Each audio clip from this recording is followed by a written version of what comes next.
a continuidade. Vocês vão perceber que tudo que a gente estudou de circulatório, vamos precisar desses conhecimentos para entender pulmão, tá? A parte cardiorrespiratória, porque cardiorrespiratória para entender renal, sim?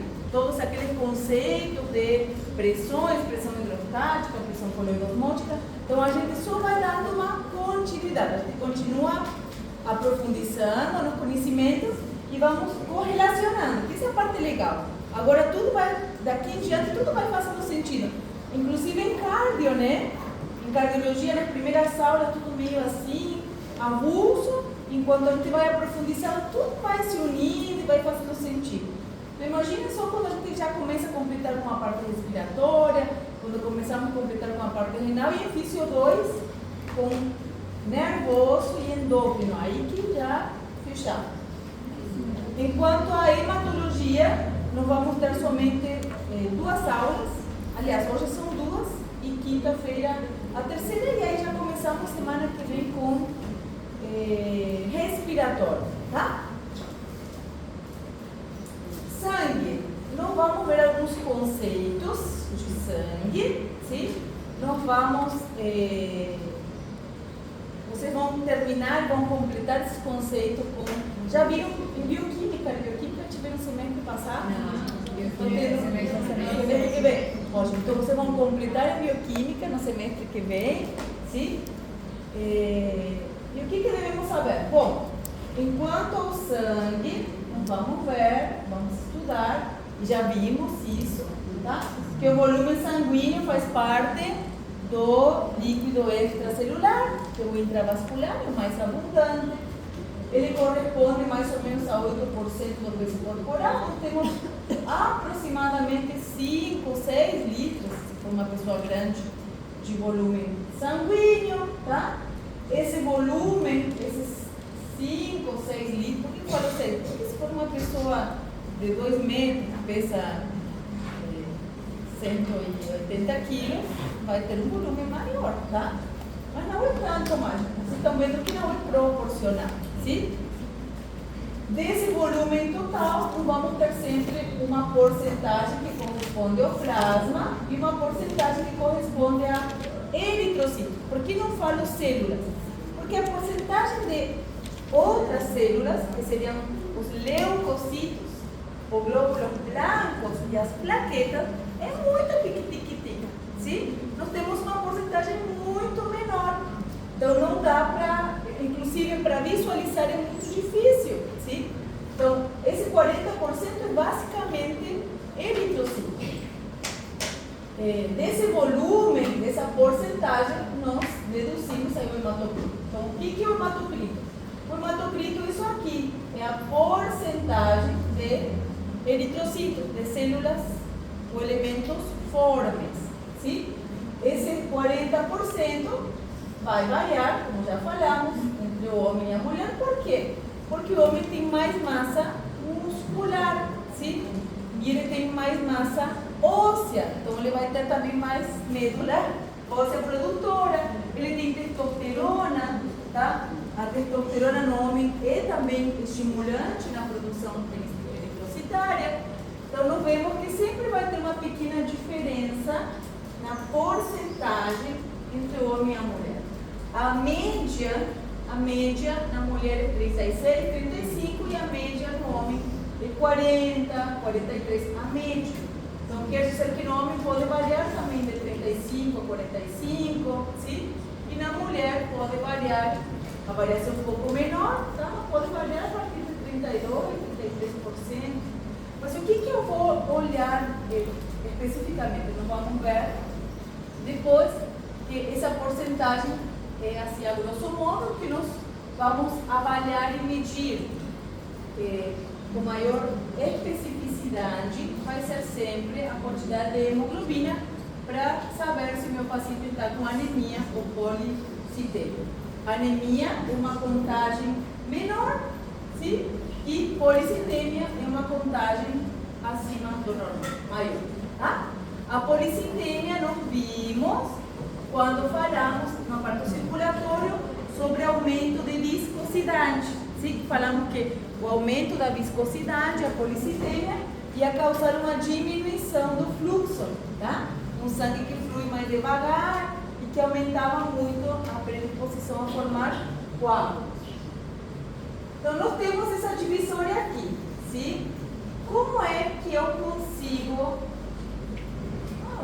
Como é que eu consigo plasma? Se eu falo, Mateus, separa ou traz para mim uma amostra de plasma do paciente, ou falo, Mateus, separa para mim uma amostra de soro. Qual é a diferença entre soro e plasma?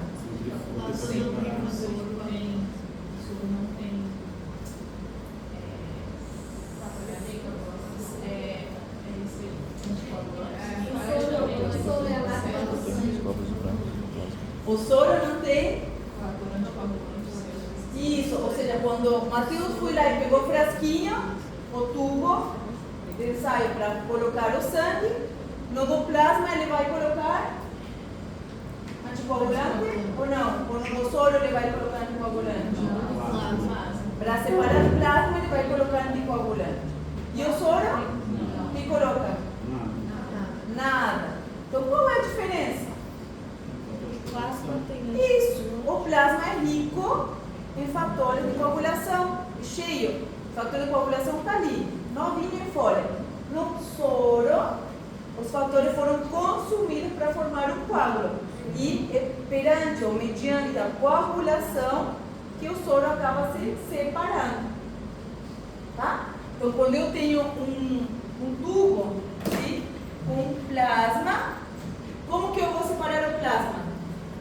Centrifugando, tá? Então eu vou colocar o sangue no tubinho. Olha que coisa básica, mas tem que saber, né?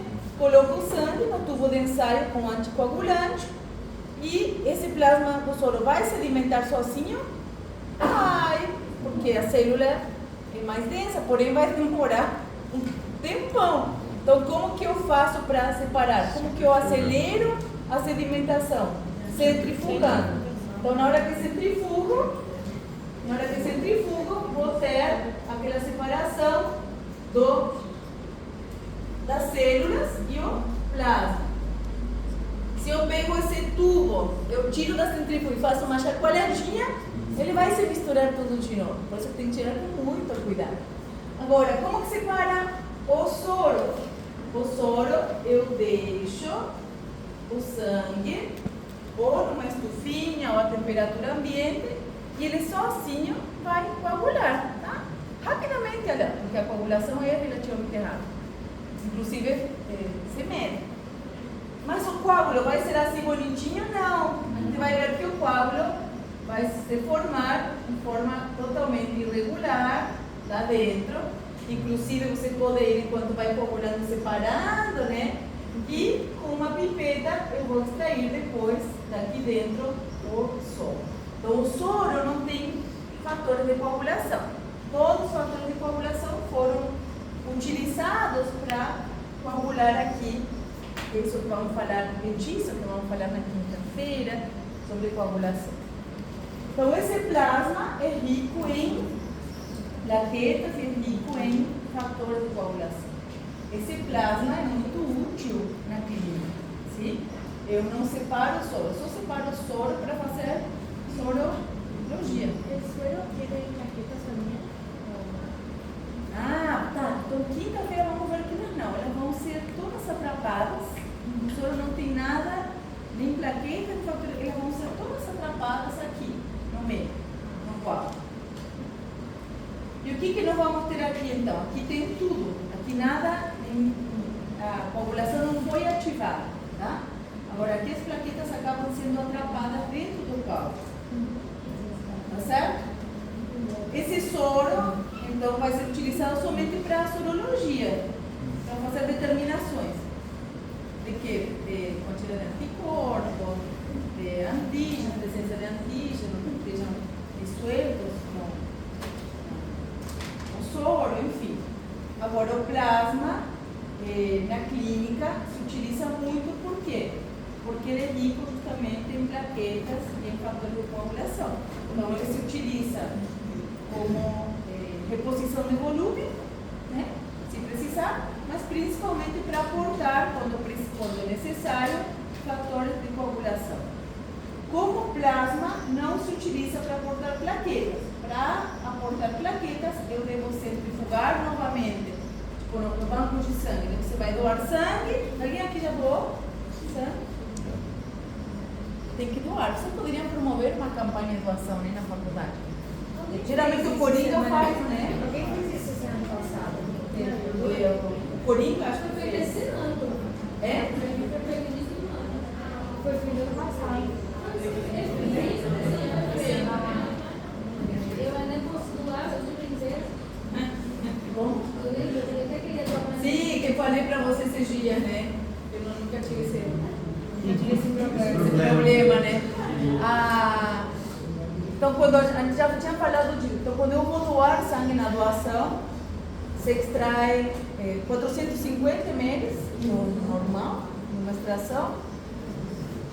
Ali já tem um anticoagulante. Esse sangue é feito toda a serologia, tá? Ao mesmo em paralelo. E na área de separação, se separa o sangue do plasma por centrifugação. São umas centrífugas bem grandes, tá? Você coloca uma sacolinha. Quando separa o plasma do sangue, esse plasma tem que ser retirado com essa sacolinha onde sedimentou, tem que ser retirado com muito cuidado e vai para uma prensa, tá? Essa prensa vai prensando a sacola, você abre a válvula e o plasma só vai saindo para outra sacola. Se vocês perceberam, a sacolinha quando você vai doar é tripla. Daí vai para outra sacola. Esse concentrado de glóbulo vermelho que fica, já é isolado e você vai para a geladeira. Tá? Vira um concentrado de glóbulo vermelho. O concentrado Se você tem intracelular. uma porcentagem maior de plasma, por que o problema é isso? Deixa eu terminar minha... Ok. Daí o que acontece? Essa sacolinha do plasma é um plasma rico em plaquetas, tá? Eu posso guardar como plasma rico em plaquetas? Posso, mas o interessante é você ainda separar as plaquetas. Para isso ela é centrifugada novamente. A plaqueta ela sedimenta, mas logo ela se dissolve de novo. Então assim que ela sedimenta rapidamente tem que ser levada de novo na prensa. Uma prensa assim, né? Você coloca a sacolinha e ela vai fechando e o plasma vai saindo. Daí você isola o plasma de novo numa outra sacola e você deixa aquela sacolinha com aquele concentrado de plaqueta. O concentrado de plaqueta é bem pouquinho. Tanto que uma sacolinha de plaqueta por uma pessoa não faz nem cócega, né?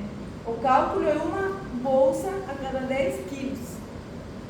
Uma pessoa que pesa 80 quilos, são 8 bolsas.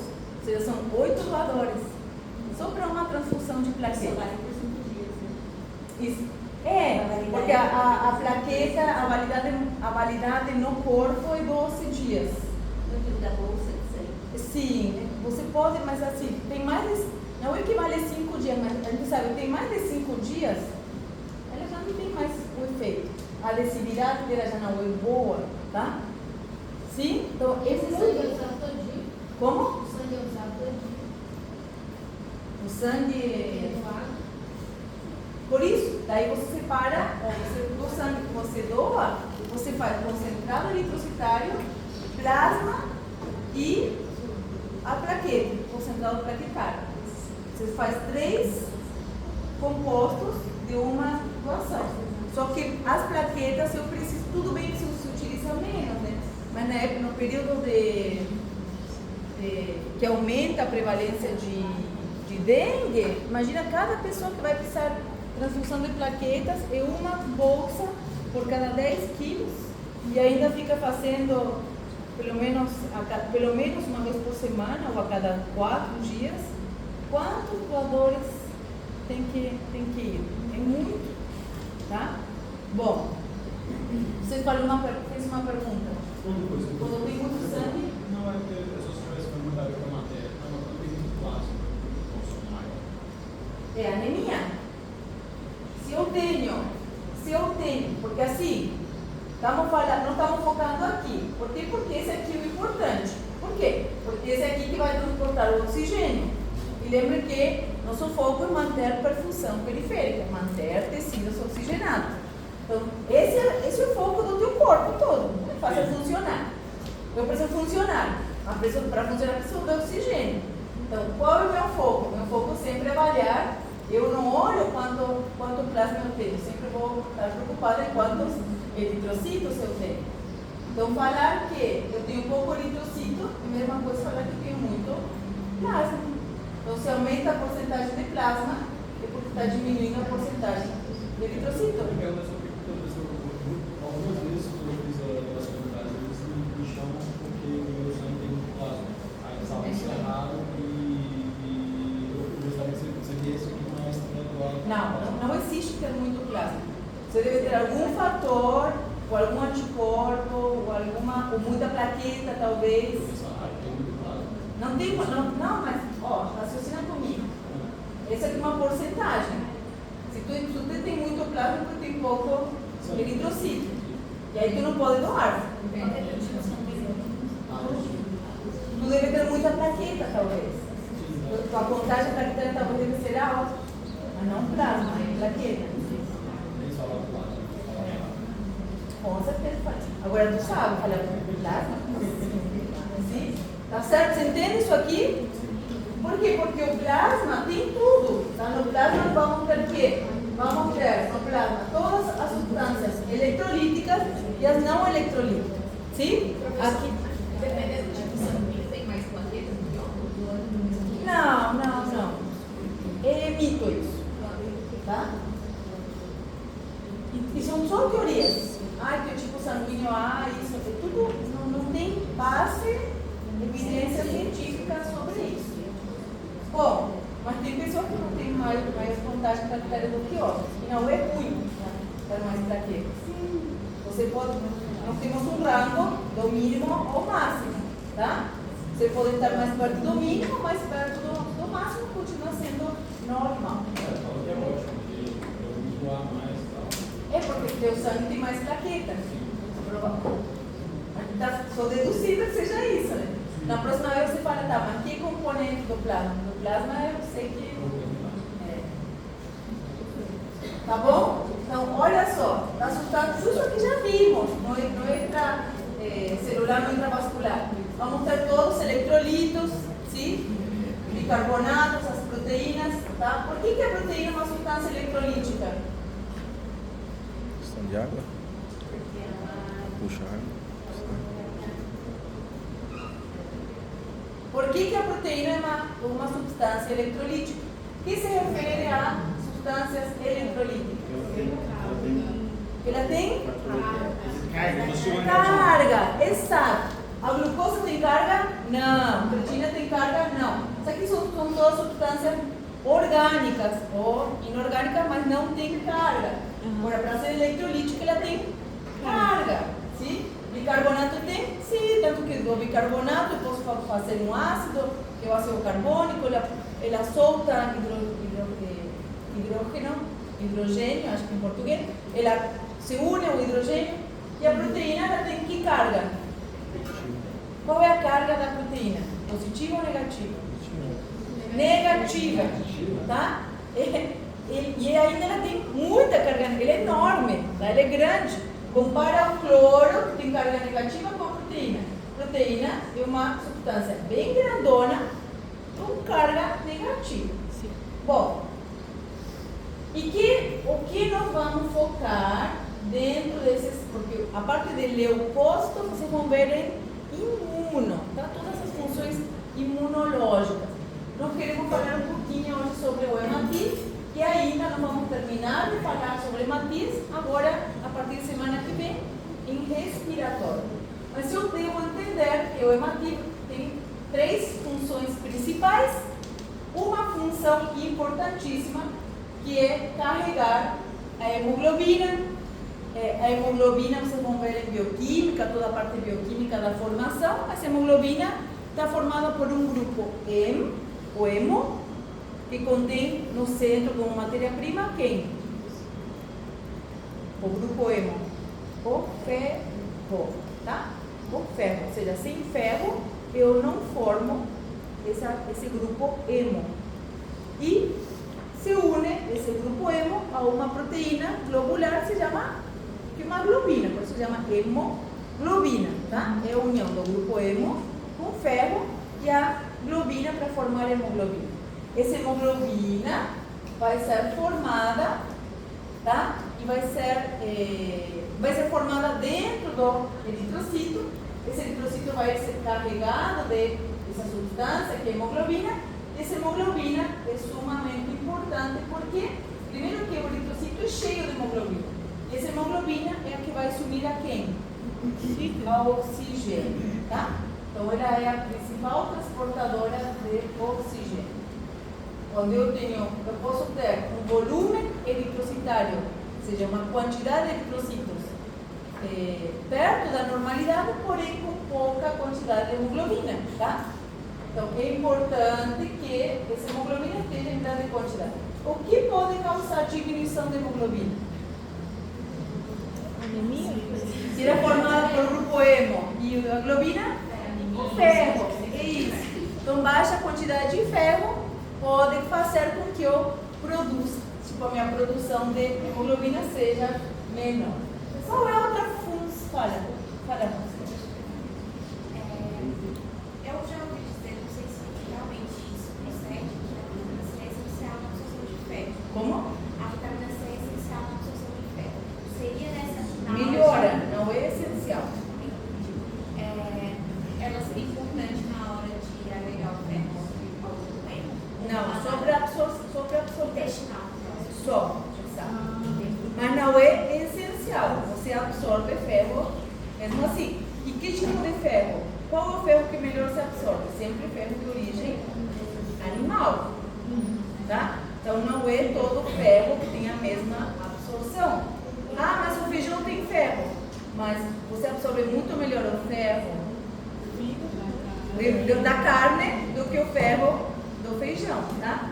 Então, assim, seria interessante o uso de vitamina C só para fazer suplementação oral e não importante quando vai fazer, por exemplo, nessa influência do ferro.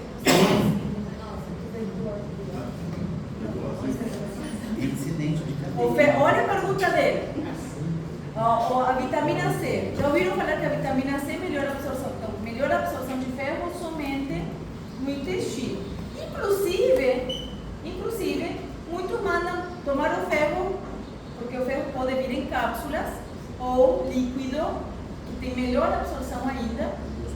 E aí, o que muitos recomendam? Exprime uma laranja, um limão, coloca o ferro junto. Realmente. Então, somente para melhorar a absorção. Suplementação com vitamina C é essencial sempre. Por quê? Porque ele é um potente antioxidante. Ele melhora a absorção de muitos outros nutrientes, não só do ferro. Eu vou fazer ferro endovenoso. Adianta? Não.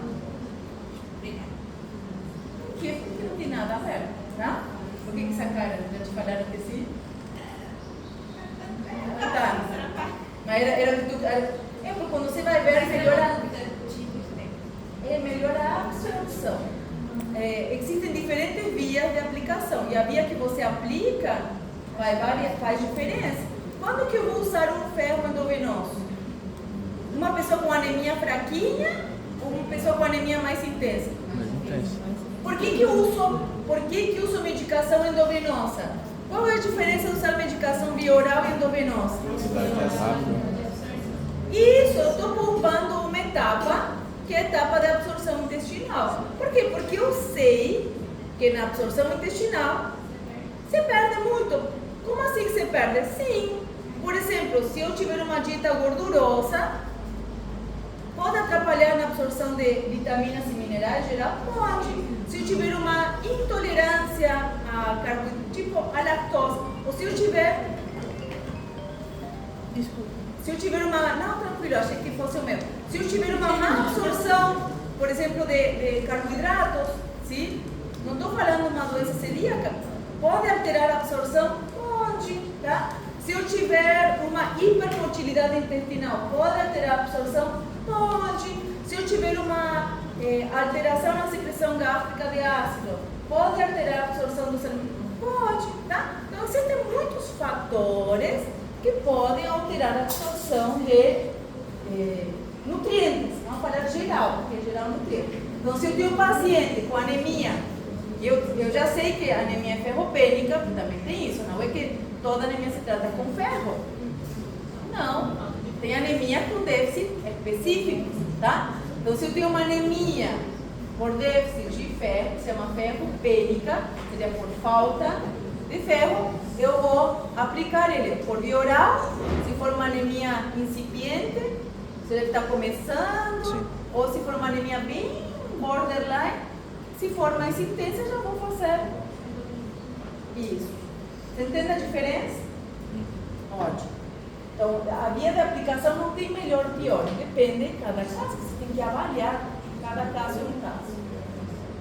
Então, olha só, eu preciso então de ferro para produzir a hemoglobina. Sem ferro, não tenho boa produção. Adianta eu colocar um prego enferrujado na sopa para cortar ferro? A velharada fazia isso antigamente, né? É o quê? Colocava ferro, prego enferrujado no feijão. Eu pergunto, adianta? Não, porque o ferro de origem mineral não se absorve, ao contrário, tá? Faz mal. Fora que tu pode pegar um monte de... pode se intoxicar, pode... Então, ferro só pode ser de origem vegetal ou animal e ainda o que melhor se absorve. Você não vai comparar o nível de ferro numa dieta carnívora que o nível de ferro numa dieta vegetariana. Sim? Geralmente o vegetariano tem que suplementar, não adianta. Sim? Você não vai querer, a criança tem que crescer, precisa ferro, vou dar muito feijão. Não, dá carne, tá? Essa ideologia do feijão é porque antigamente não tinha dinheiro para carne. Então eles tentavam suplementar com feijão. O feijão aporta vitaminas, aporta outros nutrientes. Nada reemplaça a carne. A criança não come carne. Ovo, queijo, leite, tá? Aí tu dá também, mas assim, frango, peixe, ferve a carne, passa no liquidificador, dá em forma de mistura com Nescau. Gente, tem que ser criativo. Sim, não tem gosto. Bota corante, diz que é um suco de beterraba, sei lá. Gente, é falta de, sempre falo, é falta de criatividade. Não, professora, quem não come carne vermelha? Não, tem gente, tá, não gosto de carne vermelha, mas tem peixe, tem frango, tem ovo.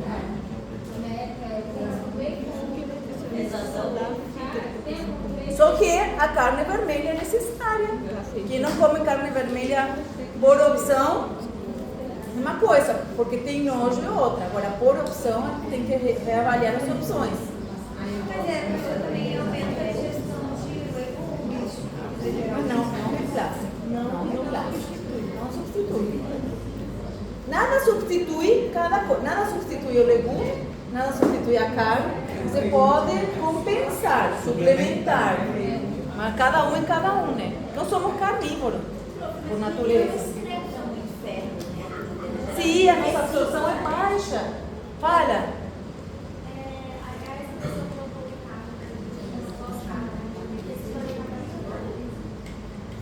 Se tiver déficit de ferro, sim. Sim.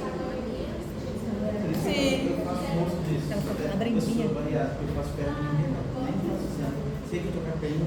Tu é bariátrico? Então tu tem que fazer ácido fólico, vitamina B12, ferro, tudo, né? É, porque não vamos falar disso. Não, tu não vai absorver nunca. Nunca. Porque retiraram a parte do estômago que produz fator intrínseco, que é a única substância que faz a B12 ser absorvida, né? Tá bom.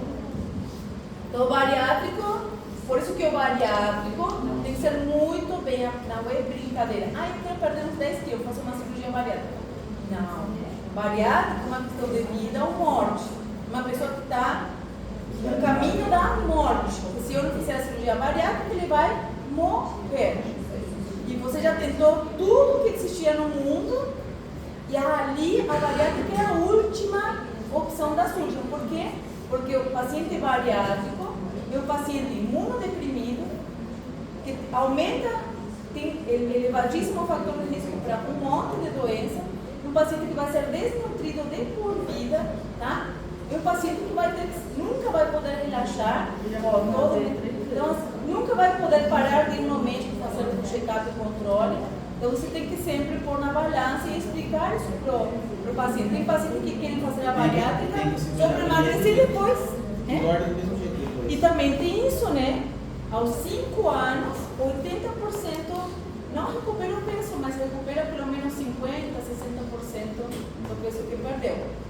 Aos 5 anos. Por quê? Porque o estômago dilata de novo, né? Se você fica forçando a barra. Bom, mas geralmente eu penso que o estômago tem uma capacidade de 800 ml a 1,5 litro, capacidade normal do estômago. Eu posso aumentar essa capacidade ou diminuir conforme a minha alimentação. Ele fica, o estômago na bariátrica, com 100, 120 ml. Tem que comer tipo passarinho, né? Se não estoura tudo, né? Tem que comer meses e meses, 120, 150 ml, entre 100 e 150. Né? Eu tinha um pedaço do intestino que não vai crescer. Pois ainda vai ter. Mas tu pesava quanto? Eu emagreci 60 quilos. Vai fazer 5 anos, eu não tive reganho. Eu, na verdade, eu não gostava da estética, porque eu estava muito. Aí nós fizemos um treinamento para ganhar um peso.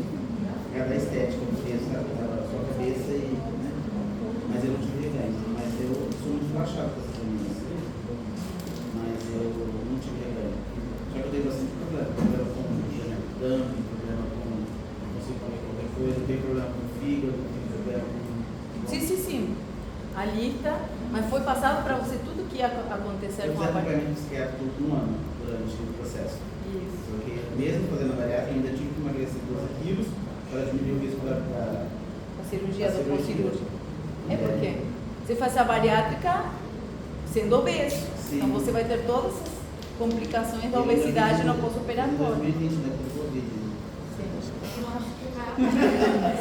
É, bem normal você, né? Tipo, na época que ninguém queria nem colocar nem o dedão do pé no hospital e foi fazer cirurgia bariátrica. O que mais faleceu foi bariátrico, né, no Covid, porque é o mais imunodeprimido, né? Mas o peso morto também morreu muito, né? Morreu muito. E atleta? Mas olha, eu tinha, por exemplo. Atleta também, os extremos. Minha diabetes era 600 e não baixava. Não tinha E a reserva? hipertensão 22. Eu vou ter uma reservinha. Minha diabetes era 600, por isso que ele recuperou. Minha glicemia era 600 e minha pressão era 18, eu não controlava. Ai, desculpa. Então por isso que ele recuperou na pandemia. Sim, claro. Eu era descompensado. Sim. Eu sempre lembro, tem um paciente, meu marido foi coordenador da UTI Covid. Foi o coordenador dela. E um dia ele chegou brincadeira, porque agora a gente pode brincar disso, né? Tenho muitos amigos que faleceram, muito médico falecendo no Covid, enfermeiro. O Costa Cavalcante aqui em Foz foi a UTI com menor taxa de mortalidade do Paraná. Então o manejo foi muito bom. Tudo que era qualquer lugar do mundo que já começava a funcionar, eles já implantavam aqui.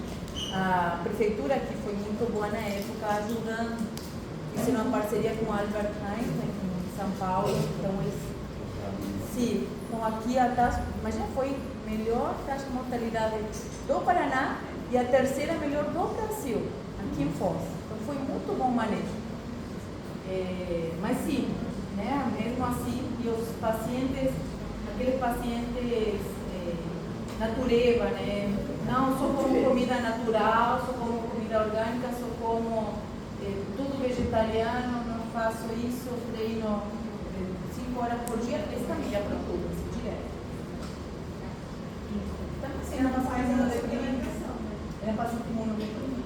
Tem uma amiga, tadinha, a irmã dela faleceu e ela falou assim, minha irmã nem micro-ondas tinha em casa. Sabe aquelas pessoas hipernaturais? Falei, claro, mas não tinha imunidade também. Não tinha imunidade. Não tinha imunidade. Tipo, era vegetariana, só comprava orgânico, só comia verduras legumes que plantavam na própria casa, porque desconfiava de agrotóxico. Quando ela falou nem micro-ondas, eu falei, claro, por isso que morreu, não tinha exposição, claro, não tinha sistema imunológico, né? Não tinha, tipo, o sistema imunológico dela não era acostumado a... Sabe quando a criança pequena e fala, deixa eu brincar no chão, engatinhar, comer terra para o sistema imune reagir? É isso mesmo, né? O sistema imune tem que estar acostumado a essa exposição para reagir com mais facilidade. Nós somos treinados o tempo inteiro. Tá? Bom, então, qual é a outra função importante do glóbulo vermelho? Esse aqui, a anidrasa carbônica. Muitas células do nosso corpo possuem essa enzima. E essa enzima é fundamental para aquela conversão. Você já deve ter visto, mas o CO2, ele é convertido, ele pode ser transportado em forma disuelta, como CO2 no sangue. Ele pode ser transportado unido à hemoglobina, mas também ele pode ser convertido para, junto com a água, isso, em H2CO3. Como se chama esse composto? Carbonato. Ácido carbônico.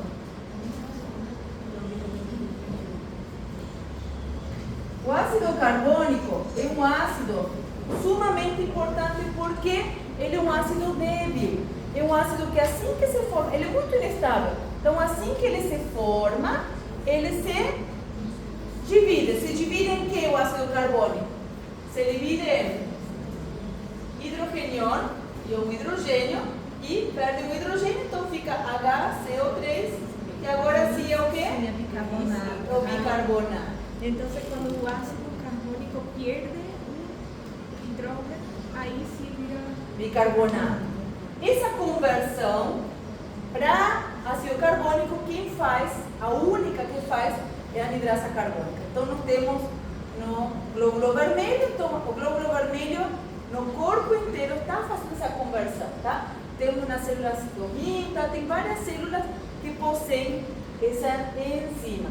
Isso aqui é importante para quê? Para constantemente ficar convertindo tanto o CO2 com água em bicarbonato e hidrogênios como em sentido contrário, tá? Por exemplo, o capilar pulmonar constantemente está convertendo o bicarbonato e o hidrogênio que tem circulando em CO2 e água para quê? Para eliminar CO2 nos alvéolos, tá? Então, essa conversão é tanto para um lado como para o outro, sim? Dependendo a localização. Tá certo? Então, a anidrasa carbônica faz a conversão tanto para lá como para cá. O que acontece? Quando é que vai convertir para cá? Quando tiver excesso. Sim, por quê? O bicarbonato, nós vamos ver se esse aqui é um ácido, bicarbonato é uma base. E uma base débil também. Como assim, prof? Sim. É uma base que ela nunca anda sozinha, é muito difícil ela andar sozinha. Quando ela vê o hidrogênio, ela já quer se converter, tá? Se une também a quê? Ao sódio, se une, sim? Então é uma base débil, uma base que cada vez que ela acha um hidrogênio, um íon de hidrogênio, vai se unir rapidamente, sim? Para formar o ácido carbônico, para formar água e CO2. Tá certo? Bom, não vamos falar muito disso.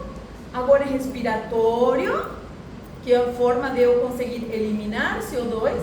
E em renal. Por que em renal? Porque essa forma, eu utilizo essa anidrasa carbônica para formar bicarbonato e poder eliminar o bicarbonato quando eu tenho excesso de base, ou para eliminar íon hidrogênio quando tem excesso de ácido. Tá certo? Sim? Ou seja, quando eu tenho excesso de base, quando eu estou alcalina, quando o meu meio está... eu faço coisa para ficar sempre alcalina. Teu corpo não te deixa alcalina, teu corpo te deixa sempre neutro. Tá? Você não é alcalino nem, tá entendendo? Tem muita propaganda, tem coisa, água alcalina para você ficar alcalina. Gente, se você consome substâncias que promovem a alcalinização, seu corpo vai consumir, vai aumentar o bicarbonato, porém o rim vai se encarregar de voltar ao neutro, tá? Então você vai sempre, é melhor estar no meio alcalino que ácido? Nenhum dos dois. O melhor é você estar no neutro, tá? É tão ruim o alcalino quanto o ácido, sim? Esses dias eu estava pensando a respeito disso, né? Que as pessoas falam, mas existe um trabalho, né? Você alcalinizou, existe um trabalho para Neutralizar. Se você acidificou, existe um trabalho para neutralizar também. Sim. Então, deve haver. Não, o problema qual é? O problema é o constante. O problema é a constância, né? Tudo equilibrado, aliás, vamos falar assim, nada que for feito em forma equilibrada vai te fazer mal. Por exemplo, o refrigerante. O refrigerante acidifica. Você tomar uma coquinha ou uma latinha de coca num dia não faz mal. Teu corpo vai ter oportunidade, depois com o consumo de água e outro consumo de outra substância, de neutralizar teu pH. Agora, se tua única fonte de hidratação for Coca-Cola, aí é ruim. Aí é ruim, entendeu? Aí é muito ruim. Então, posso tomar uma coquinha? Pode, não faz mal. Se a tua maior fonte de hidratação for água. Estão entendendo? Então é o equilíbrio. Quem toma sua coca como fonte de hidratação? Ela está rindo, não? Eu não. Não, eu tomo coca e Fanta. Não é só coca. Tá? Então assim, o nosso corpo vai sempre ter uma tendência para manter o neutro, o pH neutro. Sim? Então quando eu tenho excesso de íon hidrogênio, eu vou eliminar o íon hidrogênio. Quando eu tenho excesso de bases, eu vou formar bicarbonato para eliminar bicarbonato, tá certo? Então sempre, e quem faz isso é quem? A vidraça carbônica do túbulo renal. Mas quando tem essa transformação para esse lado, o H do hidrogênio livre, ele não vai aumentar também? Isso aqui seria para eliminar, no caso, para você eliminar o bicarbonato. E aí o hidrogênio entra para dentro de novo, ele é reabsorvido. Quando vai até esse lado, fica... Quando fica alcalino, eu elimino o bicarbonato, mas não elimino o hidrogênio. Ele vai sendo reabsorvido. Eu vou formar os dois e esse aqui volta para dentro do túbulo e volta para dentro do sangue. Quando é o contrário, eu não formo bicarbonato. Todo o hidrogênio que eu tenho circulando, está ácido, né? Tem muito hidrogênio, eu vou aumentar a secreção. Eu vou bloquear a reabsorção e aumentar a secreção para excretar. Quem faz isso é o rim. E no pulmão também. No pulmão, quando eu tenho excesso de íon hidrogênio, esse íon hidrogênio no pulmão também vai ser convertido a CO2 para aumentar a eliminação de CO2. Tá? Por isso que o paciente na acidose ativa o centro respiratório para quê? Para aumentar a frequência respiratória.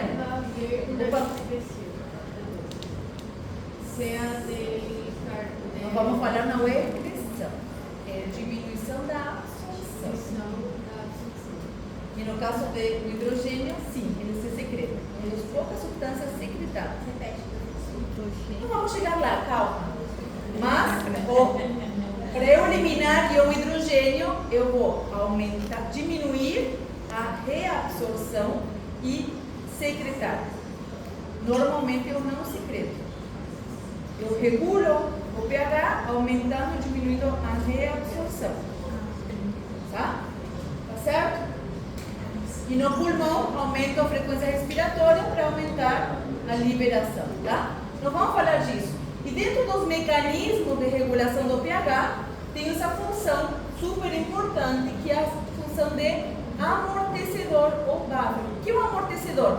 Amortece a acidez, tá? Amortece a acidez. Como é que amortece a acidez? Nós vamos ver que um grande amortecedor do pH é a proteína. Como assim a proteína? Sim, a proteína consegue se unir ao íon hidrogênio e ele estando unido à proteína, ele não vai alterar o pH. Então, uma forma de, quando o pH está muito baixo, uma forma de elevar o pH é reduzir a quantidade de hidrogênios livres. Ou seja, o rim faz a sua parte, o pulmão faz a sua parte e as proteínas fazem a sua parte. E a globina é proteína, é uma proteína grande, tá? A globina da hemoglobina. E essa globina tem uma função buffer também, como amortecedora do pH. Só que são medidas rápidas. São medidas que estão se acionando, tipo, se toma muita coca, tá? São medidas de curto prazo, tá certo? Bom, qual é a forma do eritrocito? Bicôncava. Essa forma bicôncava é importante por quê? Isso. Então, ela não tem praticamente citoplasma, ela é quase 47, 50% ela é hemoglobina, não tem praticamente citoplasma, ela é pura membrana, tá? E essa grande superfície de membrana faz com que ela se deforme nos capilares pequenininhos. Quanto dura o eritrocito? Depois de 120 dias ele... Não é que ele morre. Não é que tipo, opa, deu 120 dias, vai morrer. Não.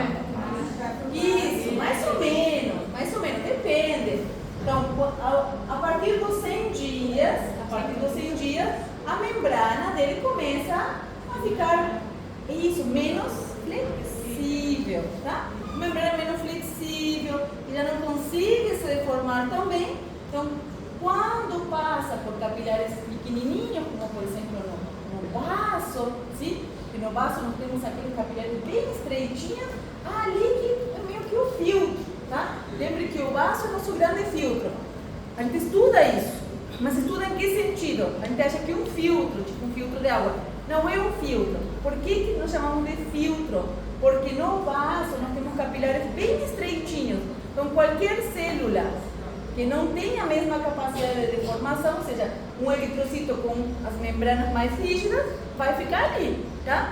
Vai se deteriorar e ali vai ser fagocitado. Nós temos a maior concentração de todos os gânglios linfáticos. No vaso temos uma grande concentração de macrófagos, tá? Que são fagocídeos. Ótimo. Qual é a concentração eritrocitária? Eu tenho como contar glóbulos vermelhos, bom, hoje em dia através do autoanalisador. Já viram o autoanalisador, né? Você pega o sangue, bota lá dentro na máquina, a máquina tem um tubinho que suga o sangue, você espera ali, sai um ticket tipo de mercado com todas as determinações. Mas antigamente não, no laboratório que não tiver autoanalisadores, vocês vão fazer votação, vão ir em laboratórios menores. Você tem como determinar a quantidade de glóbulos vermelhos pelo hematocrito, tá?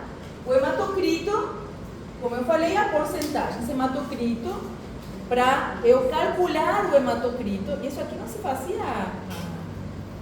nossa, professor, isso fazia 100 anos atrás. Não, 30 anos atrás, ainda era feito dessa forma. Então, faz pouco tempo. Você pegava um microtúbulo, que era um tubinho de vidro bem pequenininho, aberto dos dois lados. Você pegava o microtúbulo e colocava dentro do tubo de ensaio. Você dava uma viradinha. Nossa, era uma arte encher aquele microtúbulo. Se você virava demais, caía tudo, né? Você ia virando ele devagarinho, daí o sangue ia entrando no microtúbulo. Você deixava ele encher 90%, mais ou menos, era óleo. Por quê? Porque você não podia encher tudo. Por que não?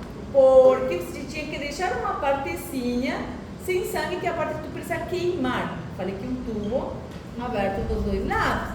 Então você queimava ele no... Como se diz em português? Mechero? Bico de bolsa. Como? Bico de bolsa. Mas como se diz el mechero? Bico? Bico de bolsa. Sim, sim, o mechero de pulse, mas o mechero se diz Bico. Mas bico. Bico. Tipo um mini fogareiro. Sim. Tá? Então ali você queimava o vidro e isso aí ia para uma microcentrífuga, igual que uma centrífuga grande, só que de microtubo. Prestando atenção de colocar a parte queimada para fora. Já me aconteceu colocar ao contrário, por desatenta. E daí quando eu abri a centrífuga, tá tudo sangue nas paredes, assim, eu, ai meu Deus, começar tudo de novo, né?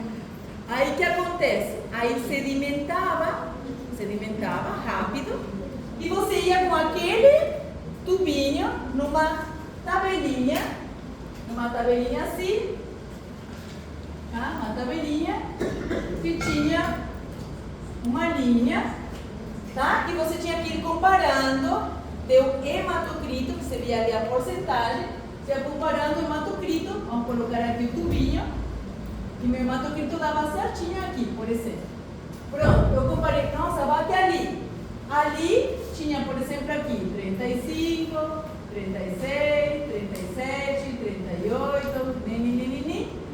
Isso aqui era o quê? A porcentagem hematocrito. Se eu veia que batia aqui, pronto, aqui diz 41, pronto. Eu virava ele numa tabelinha e atrás da tabelinha saía assim, tipo, para 41 de hematocrito corresponde a, sei lá, hemoglobina 13,2, 5.450.000 glóbulos vermelhos. Pronto, então ali eu tinha um valor, por isso aí é estadístico, tá? Estadisticamente, todas as pessoas, ou seja, 50% da população, vocês já estudaram estatística, né? Quer dizer que 50, sabe o que é percentil 50? Que maneja está? Isso aqui é do ensino médio, né? Sim. O que são os percentilos?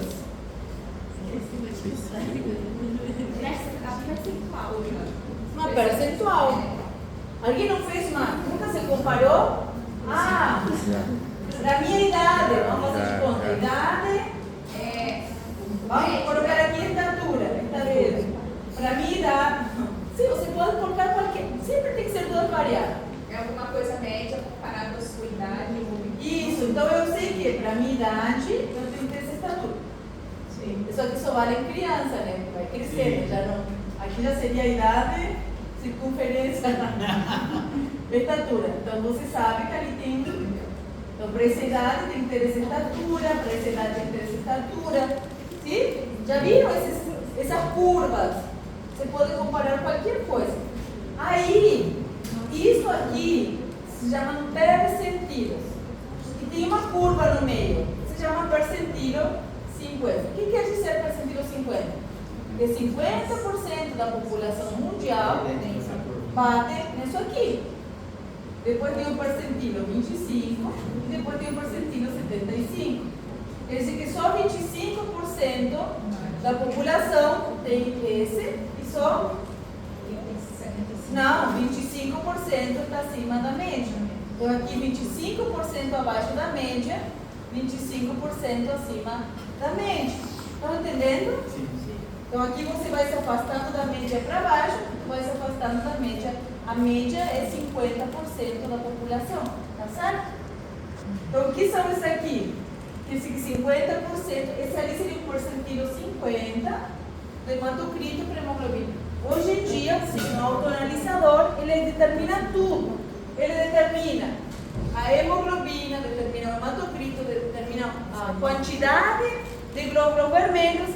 Ainda, o autoanalisador vai determinar volume corpuscular médio. O que é o volume corpuscular médio? É o tamanho, o volume, em milímetros cúbicos. É o volume.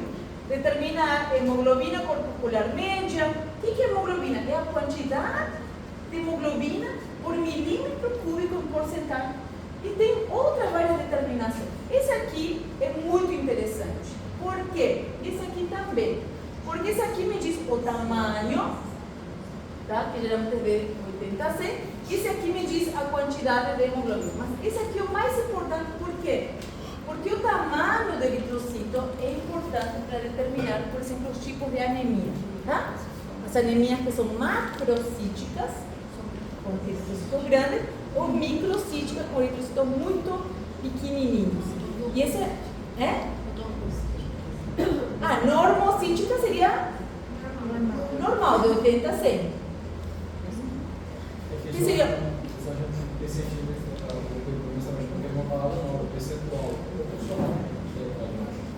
Percentil, exato, percentil. Você vai percentilar uma pessoa quando você vai botar ela na curva. Não é proporcional. Percentil é porcentagem populacional que tem essa medição. Existe percentil em português também. Percentil. Sim. Por isso que eu falo, você percentila uma pessoa. Você bota ela na média estadística. É uma média estatística mundial. Quer dizer que a média estatística diz que a criança de 6 anos tem que medir tanto.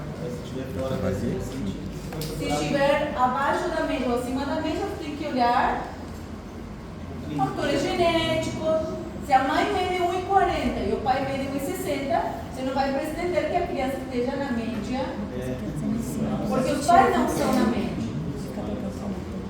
É? Você tem filho? Você tem irmãos pequenos?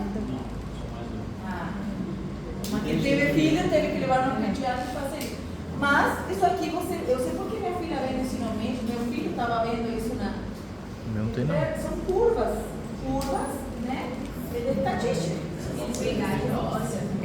Tudo, você consegue colocar qualquer coisa ali.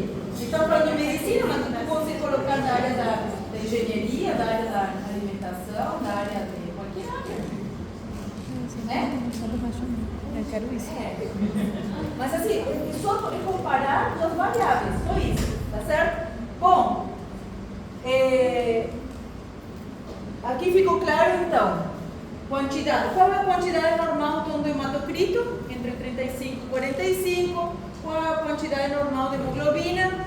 Apesar de que na mulher, os livros de fisiologia falam de 12 gramas por decilitro, a partir, na mulher, na clínica, na hematologia clínica, se considera a partir de 11,5 gramas por decilitro. Ou seja, você não pode falar para uma mulher que tem 11,5 que está anêmica, tá? Por quê? Porque leva-se em consideração as menstruações. Por uma mulher que não menstrua, 11 já é anemia, 11,3 também, 11,5 para cima não. Mas se não menstrua, o ideal seria de 12 para cima, tá? O homem se considera como mínimo 12,5, tá certo? Gramas por decilitro.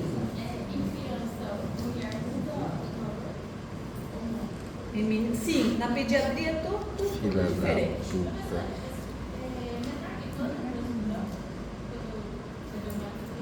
Como? Melhor do que? Ah, não, isso é variável. É variável. Não.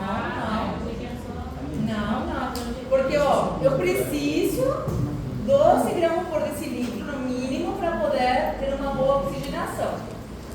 Porque é isso, né? Tipo, hemoglobina baixa é sinônimo de má perfusão periférica, má oxigenação.